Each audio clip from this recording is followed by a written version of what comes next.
Hello everyone. With the release of 1.70 Alpha 1, I figured, hey, why not record a video of previewing the new features and how to use them. Um, so, let's take a look. As you can see here, I'm on 1.70 Alpha 1. Go ahead and close that. One of the biggest changes is the new folder-based rendering. And so now we can, on top of rendering zip-based projects, we can now render an entire bucket of files. So there's no need to compress everything into a zip file anymore. So I went ahead and I have my have the Blender Classroom scene here. I'll go ahead and extract that now. So I have this folder here. And here in the Barista Classroom test, I'll go ahead and upload. And I can choose the zip file, as usual, or I could just select the folder. And when I select the folder and click open, what this is going to do is it's going to take an inventory of all the files in this folder and upload those. Keep in mind, it doesn't upload the actual folder itself, just everything inside it. So we want this classroom blend to be at the bottom of it and at the root of the folder with all the other files in their relative position. So we'll just go ahead and click open.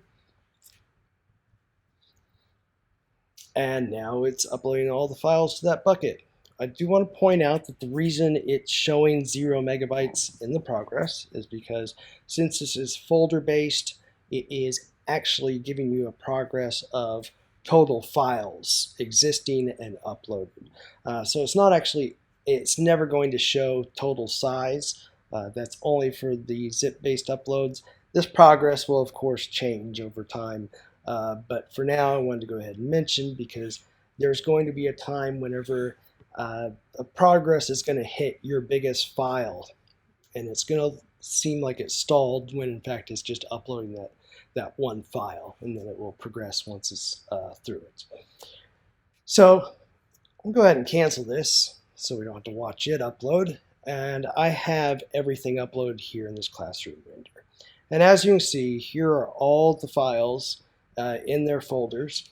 Of course, Amazon will show, doesn't actually put files in folders, they just kind of add the folder structure in between, but they're, if you go to the AWS console, it treats them as folders. I wanted to point this out because the folder file management with Barista is very limited. The majority of it is just being able to upload the folder. Whenever you need to update files, you can replace the files in the root level like you would normally, but when it comes to the files that are in folders, you're going to need to use the AWS console or use a program like S3 Browser or CyberDuck to upload it. There are future plans for other ways to sync your files, and adding support here in the client itself kind of takes away from that. If it becomes too much an issue, we'll come up with an easy fix. But for now, if you need to update files in these folders, use a third-party program or the console for now. While we have this selected, you'll notice that the size of the bucket is actually being shown now. And as we can see, it's around 120 megabytes, and that's the total of all these files. So now you know how much space you need on the instance when rendering. And on that same note, whenever the bucket size is larger than the total amount of free space in the instance, you'll see this icon start to pulse. If we go ahead and click on this, I've set this message to show just for this demo, but you'll see this whenever you don't have enough free space for the project itself. And we can of course increase the EBS volume size, and that's going to give us enough space for the project. And now below that we see the total free space. It hasn't always been very clear to everyone that while the EBS volume size does not equate to total free space. It's just the size of the volume of the instance itself, when in fact Barista OS takes roughly around 6 gigs. So this automatically tells you that, so you do know in fact how much free space you have. You still need to account for add-ons on your own, in the zip size and the total extracted space on top of that. So do keep that in mind. But let's go ahead and take a look at rendering our project now. So now that we have all these files, well, how do we render it? What do we select? Well, what we do select is our scene file. And so this tells the instance which file it needs to open in order to render the entire project. It will always select whatever bucket that file is in. It's going to take all those files and put it on the instance. And the way it knows this is when you select a blend file. So you can no longer select a packed blend file. You can select a packed blend file and render it, but any other files that are in the bucket or folder with that file are going to be synced to the instance as well. The only way to get around syncing all the files is to choose a zip file. So you can rather continue to use the old method of rendering a .zip, and it'll download it to the instance and extract it, or you choose a blend file and it copies everything from the bucket onto the instance.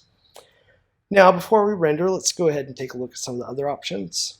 Go here to the render options, and you'll now see some messages regarding GPU-only features, and this only happens when you have CPU instances selected. This is because we've had some users who ran into issues with their project because the GPU didn't exist.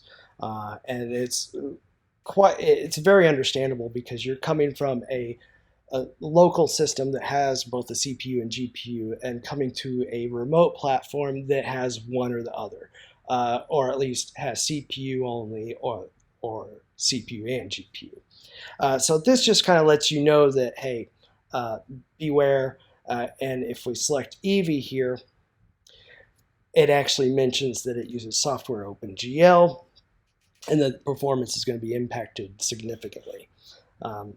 So that's been added, and you may have noticed in the drop-down that there is now a LuxCore option. And this is whenever, of course, you're going to render a LuxCore scene. You do need to provide the add-on in your add-on zip file, but you will need to set the engine to LuxCore in order for the scene to render correctly. Otherwise, you end up with a blank screen. Now, if we go ahead and switch to GPU now, and go back to our render options, we also have an Optic Switch. And what this is going to do is, anytime you start a GPU instance, if this is flipped, it's going to go ahead and set all the GPUs to optics instead of CUDA. So this, of course, is in beta. Don't have very many optics projects to test with. So if you have a project that doesn't work and you're willing to share, just send me a support message and a link to your project file, and we'll make sure that that everything works correctly for you. So I'm going to go ahead and switch this back to cycles and turn off optics and switch back to CPU and select some hardware here. Just do a T2 and click Start. Let's take a look at Instance Manager. And as you can see, there's been some updates to it as well. It now shows you that it's in a specific region. This is just so any new users or any users at all can know that what's being shown is only in that particular region, not all regions.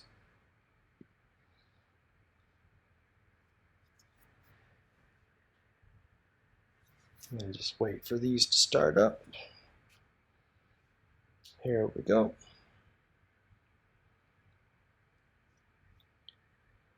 And now, with logs, we can see that it's preparing the environment, copying all the files to the instance. And now we see all of the output from Blender. It now preserves this output so you can get an idea of what's going on with your render. If there's an issue, if there isn't, if we had add-ons, we'd actually see up here that it registered so-and-so add-on. On that same note, when rendering with LuxCore, LuxCore will give you an error regardless of the, since add-ons are registered in the startup script, it will say LuxCore engine not found as soon as you open the project, but then it registers the add-on and renders perfectly fine. So if you see up here that it says registered add-on LuxCore, just ignore the error at the bottom that says LuxCore engine not found. As long as you see that it's been registered, you're good to go. And as we can see, we now have our tile progress in here. That was something that was changed in 1.6.0, but it was messing with the progress so much, especially with multiple scenes, that tile progress is now in the logs. You may notice that it's a little slow with the logs open, and that's because so much is open. And that's one reason that it's alpha right now, is that is a performance update that will be coming. But you can always just close it, and it's just going to speed right back up. Anyways, that's all the features of 1.7.0 Alpha 1. I wanted to get some sort of indication of when new updates were coming out, but since I wanted to go ahead and get this out now, it's been so long already, check back for new builds maybe every week or so, and hoping in Alpha 2 or 3 I can get some sort of system setup that is actually showing you when new updates are out, so you don't have to constantly check. Anyways, that's all for 1.7.0. I hope you enjoy, and happy rendering.